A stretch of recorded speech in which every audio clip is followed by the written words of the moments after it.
Assalamualaikum warahmatullahi wabarakatuh. Selamat pagi, siang, atau malam kepada Pak Satria selaku dosen pengampu dari mata kuliah Analisis Laporan Keuangan. Di sini kami dari kelompok 9 ingin memaparkan mengenai studi kasus PT Perusahaan Gas Negara Tbk.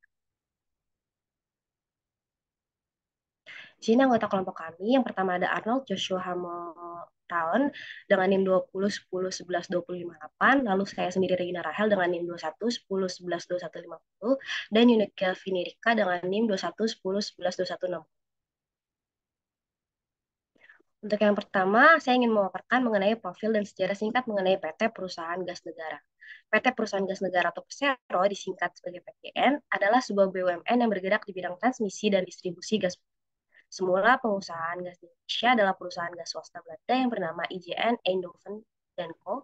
berdiri pada tahun 1859 yang memperkenalkan penggunaan gas kota di Indonesia yang terbuat dari batu. Selanjutnya di sini penjelasan mengenai laporan keuangan PT Perusahaan Gas Negara. Laporan posisi keuangan PT Perusahaan Gas Negara yang terdiri dari aset, liabilitas, dan ekuitas yang menggambarkan kondisi keuangan perusahaan. Pada periode tahun 2017 sampai 2019 menunjukkan liabilitas lebih besar dibandingkan ekuitas, sehingga perusahaan masih dapat dikatakan mengalami kerugian. Pada laporan laba rugi yang mencakup beban pendapatan dan laba untuk memberikan informasi mengenai pendapatan dan profitabilitas perusahaan. Terdapat juga laporan perubahan ekuitas, laporan arus kas, serta catatan atas laporan. Selanjutnya akan dipaparkan oleh rekan saya.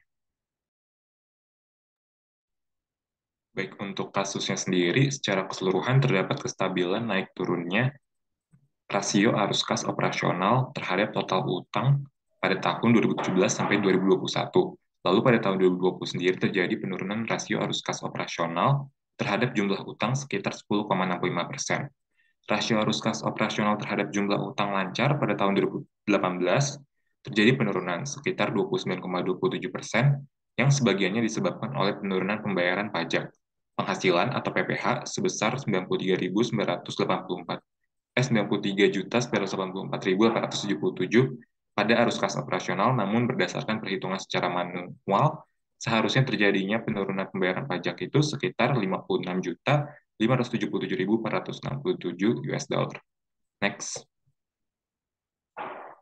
Untuk etikanya sendiri, adanya manipulasi laporan keuangan yang menaikkan laba dengan teknik earning manipulation, shenanigans, terhadap beberapa perusahaan, yaitu Garuda Indonesia, terindikasi melakukan percepatan pengakuan piutang, menjadi pendapatan dari kontrak kerjasama dengan PT Mahata Aeroteknologi sebesar 239,94 juta US dollar dengan tidak melakukan kaidah penyajian laporan keuangan yang seharusnya.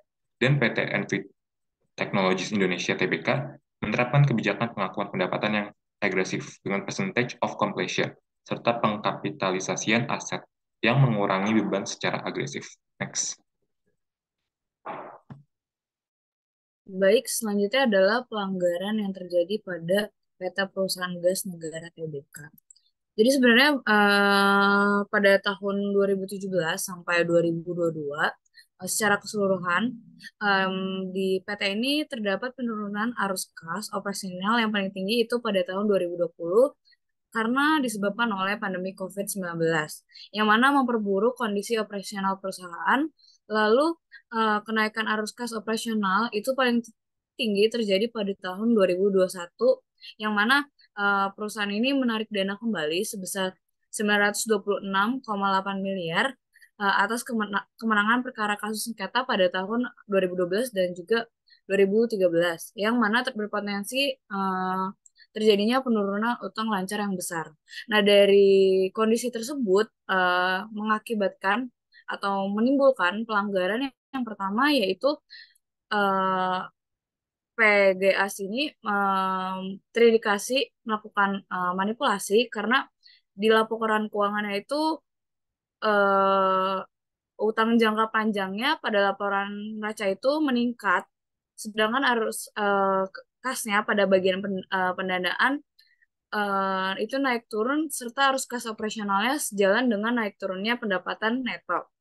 Sedangkan yang keduanya itu adalah indikasi fraud pada tahun 2019 yang mana terjadi perbedaan perhitungan pembayaran pajak penghasilan pada arus kas operasional dan neraca tahun 2018 serta pembayaran utang promissory notes atau utang lancar untuk tahun 2018 yang mana justru berbeda pada aktivitas investasi atau laporan arus kas yang menimbulkan kenaikan arus kas operasional yang tinggi.